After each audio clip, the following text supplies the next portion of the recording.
కాళ్లలో నొప్పి, నరాల వాపు వంటి లక్షణాలతో బాధపడుతున్నారా? వెరికోస్ వెయిన్స్ లో అత్యాధునిక చికిత్స ఏవిస్ వాస్కులర్ సెంటర్. నమస్తే రమగారు. నమస్తే రమగారు, మనము విక్రమ బేతాళ కథలు కొన్నింటిని చెప్తూ వస్తున్నారు మీరు రెగ్యులర్గా. చాలా బాగుంటున్నాయి. పిల్లలు కూడా చాలా ఇంట్రెస్ట్ చూపిస్తున్నారు. కామెంట్స్ కూడా పెడుతున్నారు మనకి కింద, ఇంకా ఇలాంటి కథలు ఎక్కువగా చెప్పండి అనేసి. సో అందులో ఈరోజు ఒక విక్రమ బేతాళ కథ. మళ్ళీ సేమ్ అదే చెప్తాం కదా. పట్టుబదలని విక్రమార్కుడు చెట్టెక్కాడు. మళ్ళీ శవాన్ని దింపి భుజం మీద వేసుకున్నాడు. సరే, బేతాళుడు మాట్లాడడం మొదలెట్టాడు. నీ పట్టుదల చూస్తే భలే ఆశ్చర్యంగా ఉంది, చాలా ఆశ్చర్యం వేస్తోంది నాకు. సరే, నీ మార్గాయాసం తెలియకుండా ఒక కథ చెప్తానని చెప్పడం మొదలుపెట్టాడు. సమరసింహుడని ఒక రాజుగారు ఉండేవారట. అయితే ఆయన వృద్ధాప్యం వచ్చాక పెద్దవాడు అయిపోయాడు. కొద్దిగా అనారోగ్యం కూడా వస్తే చంద్రకేతువు అని ఒక కుమారుడు ఉన్నాడు ఆయనకి. అయితే ఈ చంద్రకేతువు ధూర్తుడు బాగా. ఆయనకి కొడుకుని ఇప్పుడే రాజ్యానికి ఎక్కించడం ఇష్టం లేదు, కానీ అనారోగ్య కారణంతో కొడుకుని రాజుని చేశాడు. రాజుని చేస్తే ఈ ధూర్తుడంటే ఈ అబ్బాయి ఎలాంటి వాడంటే వీడికి రాజ్యకాంక్ష హెచ్చు. ఎవరినైనా తొందరగా దండించేవాడు. చుట్టుపక్కల రాజ్యాలన్నింటినీ కైవసం చేసుకోవాలనే ఆసక్తి హెచ్చు అనమాట. తరచుగా యుద్ధాలకు వెళ్ళేవాడు. వాళ్ళ మీదకి వీళ్ళ మీదకి దండితే ఆ రాజ్యాన్ని కలిపేసుకునేవాడు. ఇలా కలిపేసుకునే క్రమంలో అతను ఒక కేవల రాజ్యం అనే ఒక రాజ్యాన్ని మీదకి వెళ్ళాడు. వెళ్తే ఆ రాజుకు పేరు వర్ధమానుడు అనే రాజుగారు. అయితే ఏమైందంటే ఆ వర్ధమానుడు దొరికిపోయాడు, ఇతనికి ఓడిపోయాడు అనమాట. ఓడిపోతే నేను వచ్చి ఆ రాజ్యంలో పూర్తిగా స్థాపన జరిగే వరకు మీరు అంతఃపురాన్ని వదిలిపెట్టి వెళ్ళొద్దని ఆజ్ఞ చేశాడు. చేసేసరికల్లా వర్ధమానుడు, అతని తాలూకు భార్య, కూతురు, కొడుకులు అంతా అంతఃపురంలోనే ఉండిపోయారు.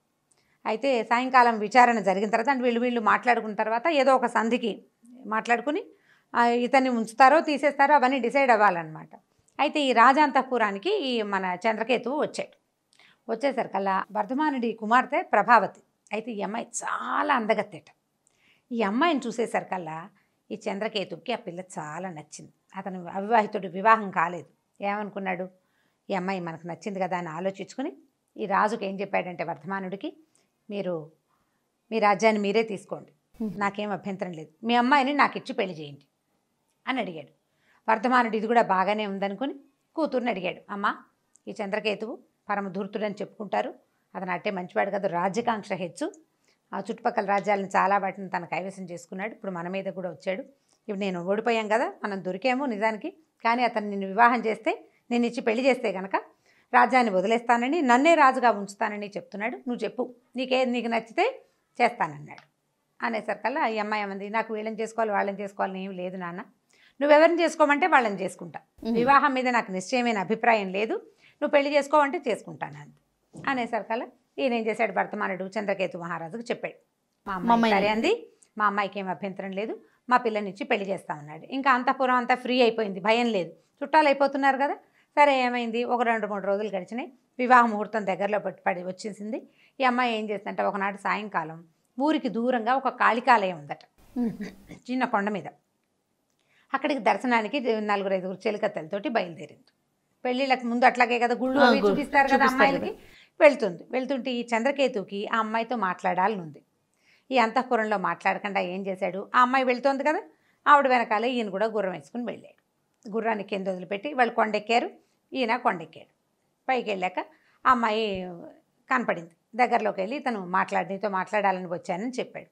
చెప్తే అడిగాడనమాట, నేనంటే నీకు ఇష్టమైనా, నేను నిన్ను ప్రేమించాను, నేను నీకు నచ్చానా, నీకు ఇష్టమైనా అని అడిగితే, నాకేమి ప్రేమ ఇష్టాలు ఏం లేవండి, మా నాన్న పెళ్లి చేసుకోమన్నాడు, చేసుకుంటానని. మా నాన్న ఎవరిని చెప్తే వాళ్ళని పెళ్లి చేసుకునే ఉద్దేశం ఉంది నాకు అని ఆ అమ్మాయి ప్లెయిన్గా తన మనసులో ఉన్నది చెప్పింది. ఈ మాట చెప్తూ ఉండగా ఏమైందంటే పూలు వచ్చిందట దారిలో. వీళ్ళు కొండ మీద కదా, ఒక పూలు వస్తుంది పక్క నుంచి. వచ్చేసరికి చెలికత్తలు కేవుమని కేకలు పెట్టి పులి అని పారిపోయారు. పరిగెత్తేసరికల్లా ఇతను ఏం చేశాడు, గబాలన చెట్టెక్కేస్తూ ఈ అమ్మాయిని పరిగెత్తు పారిపోవని చెప్పాడు. తను చెట్టెక్కాడు. ఇతని దగ్గర ఏమి ఆయుధాలు అవి ఏం లేవు.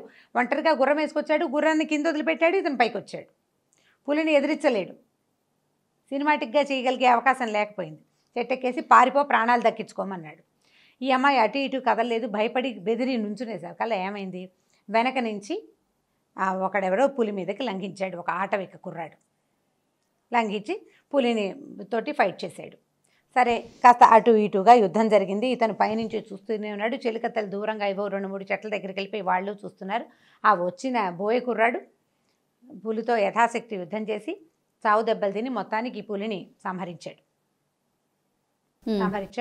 ఈ అమ్మాయి ఏమైంది, ఈ రాజుగారు దిగొచ్చాడు పులి చచ్చిపోయేసరికల్లా.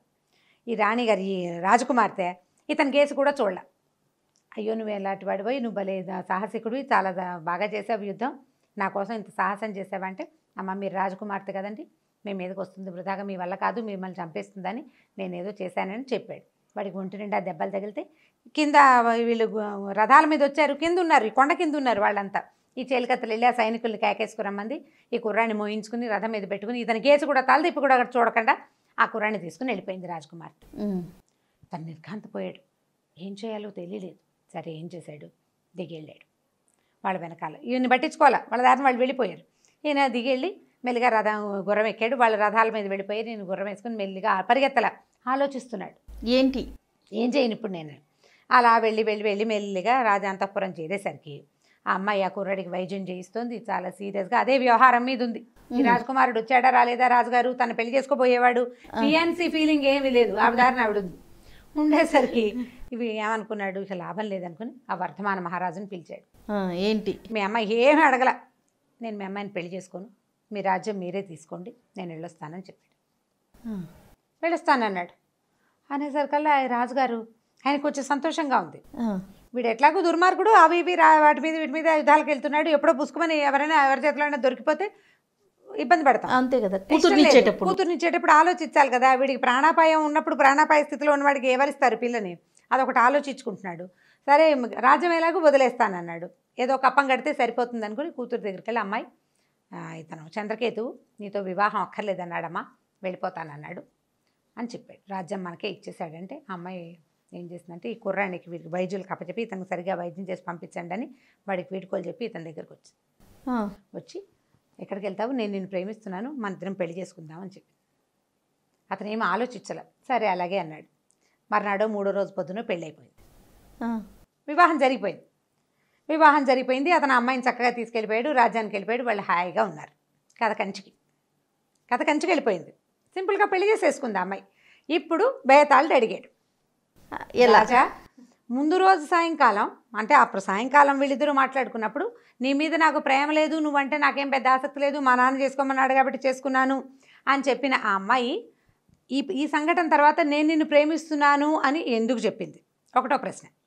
రెండో ప్రశ్న, ఈ అమ్మాయిని చూడగానే ప్రేమించింది చంద్రకేతువు, ఆ అమ్మాయి తన వైపు చూడకుండా ఆటవికపు కుర్రవాడికి వైద్యం చేయిస్తున్న క్రమంలో ఈ అమ్మాయి నాకొద్దు, నేను పెళ్లి చేసుకోను అని ఎందుకు చెప్పాడు?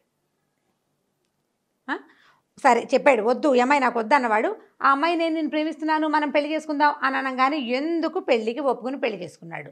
ఈ 3 ప్రశ్నలకి సమాధానం తెలిసి చెప్పకపోతే నీ తల వేయి వక్కలవుతుంది, సమాధానం చెప్పమన్నాడు. ఇప్పుడు మనం ప్రేక్షకులకు వదిలిపెడదాం ఆ సమాధానం.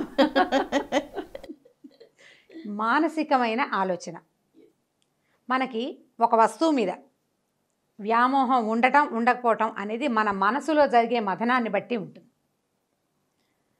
ఏదైనా కొందామనుకుంటాం, చాలా నచ్చుతుంది, ఒక్కోసారి దాన్ని వదిలేస్తాం. మనం ఎందుకు వదిలేసాము అంటే నోటితో 1,00,000 చెప్తాం, కానీ అది కాదు, లోపల ఇంకొక కారణం ఉంటుంది మనసులో. అసలు ఎప్పుడూ ఇష్టం లేని వాళ్ళని పెళ్లి చేసుకోవడానికి ఆడవాళ్ళు సిద్ధమవుతుంటారు ఒక్కొక్క దశలో. ఎందుకు అంటే వాళ్ళని టర్న్ చేసిన కీ పాయింట్ ఒక చిన్న స్విచ్, చాలా చిన్న మీట ఎక్కడో ఉంటుంది. అది ఎక్కడుంది అనేది వాళ్ళకు కూడా సరిగ్గా తెలియదు, కానీ మీట ఉండే జరుగుతుంది. ఈయన ఏం చెప్పాడంటే విక్రమార్కుడు, ఇప్పుడు అమ్మాయి ఎందుకు చెప్పింది అంటే, వీడు తన ప్రాణాలు రక్షించుకోగలిగే సామర్థ్యం ఉన్నవాడు చంద్రకేతు, కాబట్టి ఏ యుద్ధంలో అయినా వీడు చచ్చిపోతాడన్న భయం పడక్కర్లేదు. టైం వచ్చినప్పుడు పూలొస్తే యుద్ధం చేయలేదు, తెగబడి ప్రమాదం వచ్చినప్పుడు పారిపోగలడు, కాబట్టి వీడు చచ్చిపోతాడన్న భయం లేదు. ఒకటి, పైగా అతనికి తనంటే ఇష్టం. తను ఆటవికపు కుర్రవాడికి సేవ చేస్తుంటే ఇదేమిటి నువ్వు ఇలా చేస్తున్నావని తను ఒక్కటి కూడా నిలదీలా, అంటే తనంటే ప్రీతి ఉంది అతనికి, తన పనిని తను చేసుకొని ఇచ్చాడు. ఒకవేళ తనకి ఇతడి పట్ల ఏమైనా ఆసక్తి కలుగుతుందేమో అన్న ఉద్దేశంతో ఆ అమ్మాయి జీవితం ఆ అమ్మాయి ఇష్టమని వదిలేద్దాం అనుకున్నాడు. మనం ఎప్పుడు వదిలేస్తారు వ్యక్తులు? అపరిమితమైన ప్రేమ ఉన్నవాడే నీ ఇష్టం అంటాడు. ప్రేమ ఉన్నప్పుడే కదా. ఇప్పుడు నీదంతా నా ఇష్టమేనా అన్నాడంటే వాడికి ప్రేమ లేనట్టే. సో ఇంత ప్రీతిగా ఉన్న భర్త ఏ ఏ ఆడపిల్లకి దొరుకుతాడు అని ఆ అమ్మాయి పెళ్లి చేసుకుందాం అనుకుంది. ఇప్పుడు చంద్రకేతువు ఎందుకు వద్దన్నాడు అంటే, ప్రైమ్ టైంలో పులి వచ్చినప్పుడు ఆ అమ్మాయిని నేను రక్షించలేకపోయానంటే నేను ఎప్పుడు ఇలాగే వదిలేస్తానేమో, అంటే నా గిల్టీ ఫీల్ అయ్యి అతను వద్దు అని మానేదలుచుకున్నాడు. ఆ అమ్మాయి వచ్చేసరికల్లా అతను ఎందుకు ఒప్పుకున్నాడంటే, ఈమె నన్ను నమ్ముతోంది అని అర్థమైంది, అతను ఒప్పేసుకున్నాడు పెళ్ళికి. ఆ పాయింట్ తోటి ఇందులో ఇప్పుడు ఆటవిక కుర్రాడి పట్ల ఆమెకేమీ ఆసక్తి ఉన్నట్టు కాదు. తన ప్రాణాలు రక్షించిన వాడిని గాయాల బారిన పడకుండా ఉంచాలంటే, ప్రమాదం బారి పడక ఆల్రెడీ దెబ్బలు తగిలినాయి, పులి గీతలు అవి పడితే కాపాడారు, విషం ఎక్కేస్తుంది ఒంట్లోకి. అందుకని తనకి వీడు ప్రాణదాత, వాడిని రక్షించాలి, అందుకని రక్షించింది. అంతేగాని వాడి మీద ఆసక్తి ప్రేమ ఉన్న సందర్భం కాదు అది. అతనికి క్లియర్గానే అర్థమైంది. అందుకని అతను అమ్మాయిని పెళ్లి చేసుకున్నాడు, ఆ అమ్మాయి అతన్ని పెళ్లి చేసుకోవాలని అనుకుంది. అందుకే వాళ్ళిద్దరూ హాయిగా సంతోషంగా పెళ్లి చేసుకున్నారు అని చెప్పాడు. చెప్పంగానే బేతాళుడికి నచ్చింది సమాధానం. వాళ్ళ మనసులో జరిగిన మథనం వల్ల వచ్చిన విషయం కానీ ఇక్కడ ఏమీ లాజిక్, బయట జనాలకు అర్థమయ్యే లాజిక్ ఏం లేదు, వాళ్ళల్లో వాళ్ళకి అర్థమైందనమాట. వీళ్ళకి ఒకరి ఉద్దేశం ఒకళ్ళకి క్లారిటీ వచ్చేసింది. క్లారిటీ రాగానే పెళ్లి చేసేసుకున్నారు వాళ్ళు. ఇది అర్థం అవగానే బేతాళుడు ఏం చెప్పాడంటే, చాలా బాగా చెప్పావు కానీ మౌనభంగం చేసావు రాజా, నేను వెళ్ళొస్తాను అని టాటా బై బై చెప్పేసి కథ కంచికి పోయాడు. కథ కంచికి మనం ఇంటికి అని బేతాళుడు శవంతో సహా రివ్వును ఎగిరి మళ్ళీ మర్రి చెట్టుకి పట్టేసుకున్నాడు పైకి. ఈ పట్టువదలని విక్రమార్కుడు మళ్ళీ వెనుదిరిగి, అదంతా అర్ధరాత్రి కథే కదా, వెనక్కి వెళ్తున్నాడు, మర్రి చెట్టు వైపు అడుగులు వేస్తూ వెళ్తున్నాడు. ఇది చిన్న కథ. ఇలాంటివి బోలెడన్ని కథలున్నాయి. దీన్ని ఎంతసేపు అయినా సాగదీసి జీళ్లపాకంలాగా చెప్పుకోవచ్చు. అబ్బాయి ఏం చేశాడు, ఏ రాజ్యాలు జయించాడు, అవన్నీ నిదానంగా చెప్పచ్చు, ఓ పూటంతా చెప్పుకోవచ్చు కథని. కానీ భలే ఉంటాయండి విక్రమ బేతాళ కథలు మాత్రం. లాజిక్, లోపల ఉన్న లాజిక్ బాగా ఆలోచిస్తే గానీ మనకు అర్థం కాదు. చాలా బాగుంది రమ్మగారు, పిల్లలకి చెప్తానికి చాలా బాగుంది, మంచి కథ. నెక్స్ట్ వీడియోలో మళ్ళీ కలుద్దామండి. ఈ వీడియో కనుక మీకు నచ్చినట్లయితే లైక్ చేయండి, షేర్ చేయండి. మరిన్ని వీడియోస్ కోసం మా ఛానల్ని సబ్స్క్రైబ్ చేసుకోండి. సుమన్ టీవీలో మీ పర్సనల్ అండ్ బిజినెస్ ప్రమోషన్స్ కోసం కింది నెంబర్కి కాంటాక్ట్ చేయండి.